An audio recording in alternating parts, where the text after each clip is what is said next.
Students, good morning.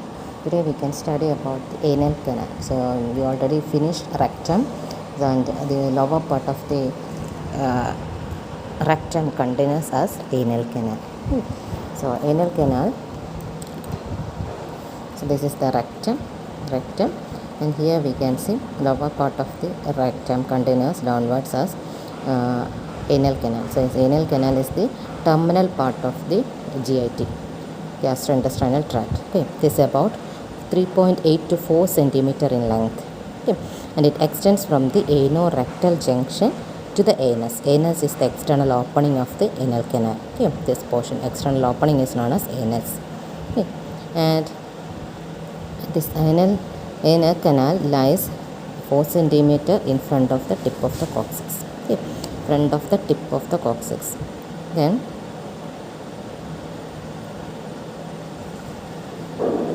in the lower part, you can see it is lined by the skin. And coming to the interior of the anal canal. So the interior of the anal canal is divided into three parts. Upper one part which is 15 millimeter. This upper part which is 15 millimeter in length, and middle part also it is 15 millimeter, and lower part it is about 8 to 10 millimeter in length. And in the upper part we can see it is lined by the columnar epithelium, normal mucosa. Here same continuation of the rectal mucosa. So it is lined by the columnar epithelium, and the mucosa of the upper 1/3, it forms foldings, vertical foldings. We can see here this one, 1, 2, 3, 4. So these are the vertical foldings of the mucosa, and they are known as anal columns. They are known as anal columns. And the lower part of the anal column, we can see it is connected, and it forms a line that is known as it forms the anal valve. The lower part of the anal column, we can see a short transverse membrane like this one. Okay, this is one anal column. So in the lower part of the anal column, here you can see a transverse line. This is known as anal valve. Okay. And these valves are connected together and forms a continuous line. This is known as pectinate line. So this line is known as pectinate line, joined by the anal valves. Okay. Pectinate line. Okay. And above each valve there is a small depression can be seen, that is known as anal sinus. Here, so this is anal valve. So above the valve we can see there is a depression that is known as anal sinus. Okay. So this is the upper one third portion. So in the upper 1/3 portion, it is 15 millimeter in length, and mucosa shows vertical foldings. They are known as anal columns. In the lower part of the anal column, we can see a short transverse line that is known as anal valve. Above the anal valve there is a depression that is known as anal sinus, and these anal valves are connected together to form a continuous line that is known as pectinate line. So that is the upper 1/3. Then comes to the middle 1/3. Here the mucosa is lined with stratified squamous epithelium. This portion, it is lined with stratified squamous epithelium, and mucosa has a bluish color due to the presence of venous plexus which lies deep to it. So deep to the mucosa, here we can see venous plexus. Because of this venous plexus, this color, the mucosa appears as bluish in color. Okay, bluish color portion. And but towards the lower part of this middle 1/3, this portion, towards the lower part, it will be whitish in color, and that it forms a line. So that line is known as white line of Hilton. Here, lower part of this middle 1/3. So lower part of this middle 1/3, all the portions are bluish color, but towards the lower end it appears as white in color. So this zone is known as white line of Hilton. Yeah. Then that is the middle 1/3. Then comes to the lower 1/3. it is lined with the continuation of the skin, true skin. It lines the true skin with sweat and sebaceous glands, and it is moist, and but the mucosa is hairless.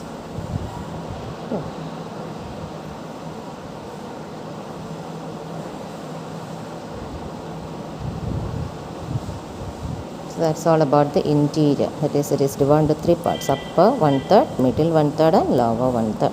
The lower 1/3, it is lined by normal skin without hair.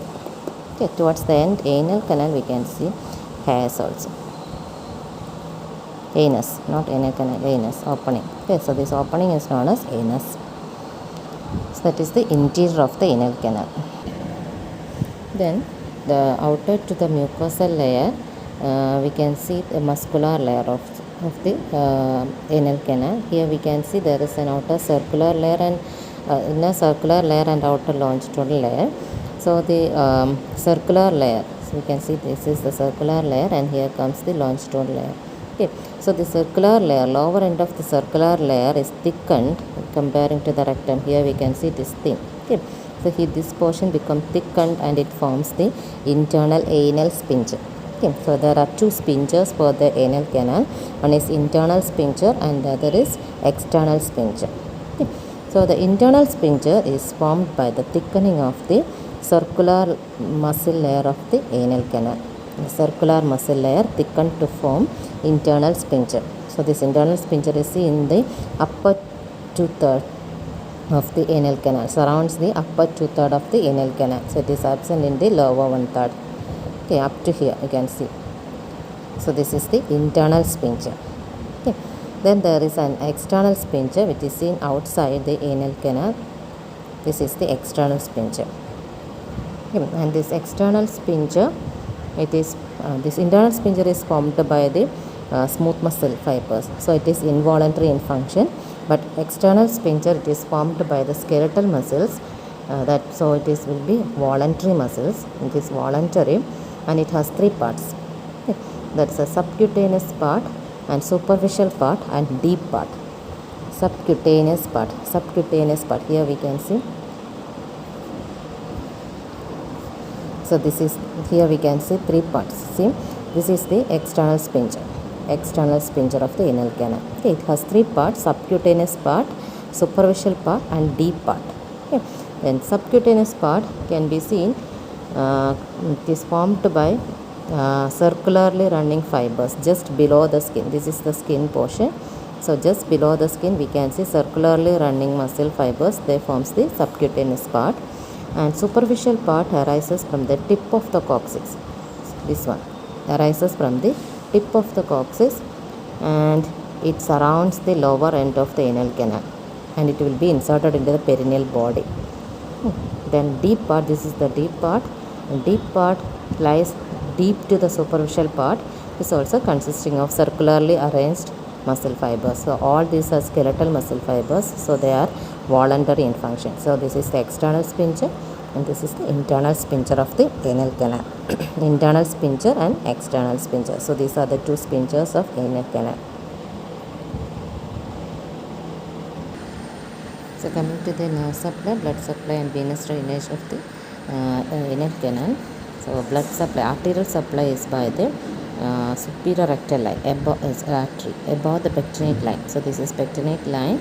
So above the pectinate line, it is supplied by superior rectal artery, and below the pectinate line, it is supplied by inferior rectal arteries. Okay. Then coming regarding the venous drainage, there will be venous plexus. Internal rectal venous plexus can be seen just below the mucosa. This is the mucosa. Here we can see. So just below the mucosa we can see the venous plexus. So inferior rectal venous plexus can be seen, which lies below the which lies in the submucosa of the anal canal. Okay. And it drains into the superior rectal vein, and it communicates through the external plexus, and finally drains through the middle and inferior rectal veins also. So There is an important communication between the superior rectal and the middle and inferior rectal veins. Through this communication, there will be a portocaval anastomosis between the superior rectal and the middle rectal veins, okay, in the anal canal.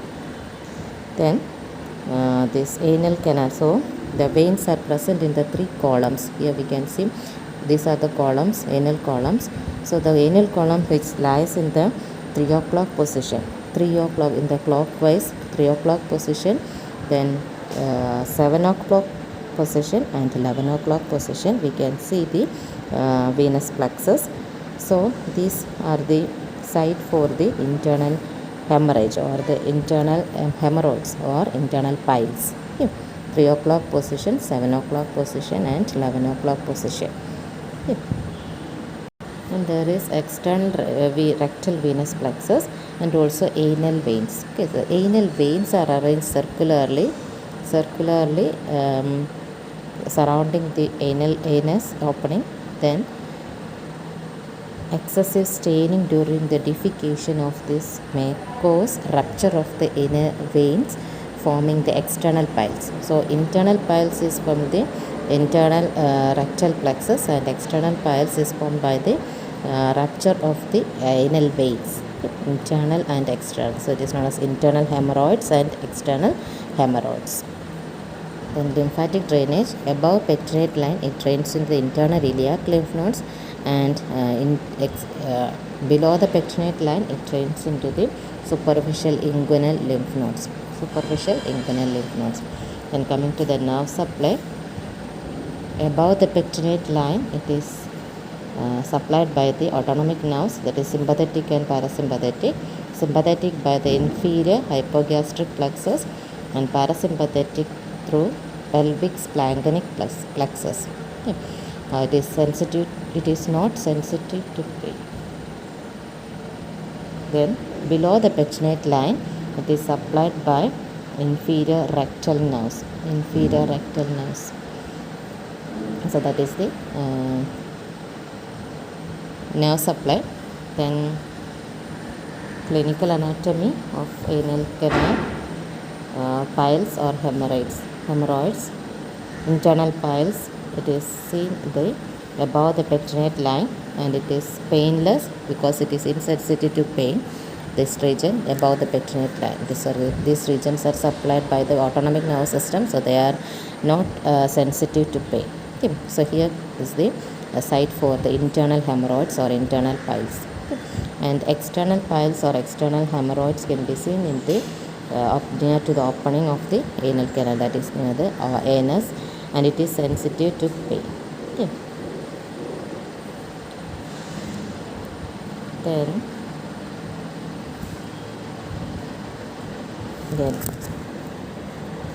next applied is anal fissure. So anal fissure is caused by the rupture of the anal valve. If there is any rupture in the anal valve because of the passage of hot stool or constipation, that causes a rupture of the anal valve. So that condition is known as anal fissure. Then the next is the fistula, anal fistula. Fistula means abnormal opening. Usually normal opening is through the anus, but there will be abnormal openings from the which connects the anal canal to the surface. So if it is ruptured like this, if there is an opening formed by the anal canal like this is known as anal fistula. It is abnormal opening of the anal canal, either to the external surface or to the nearby structures. Okay. So that is known as anal fistula, openings, abnormal openings. Then anal fissure means it is the rupture of the anal valve. This valve may get rupture. That condition is known as anal fissure. Okay. Then piles means that is the rupture of the blood vessels. Okay. Blood vessels or venous plexus. Okay. That is the piles. That is internal and external piles. So these are the applied aspects for the anal canal.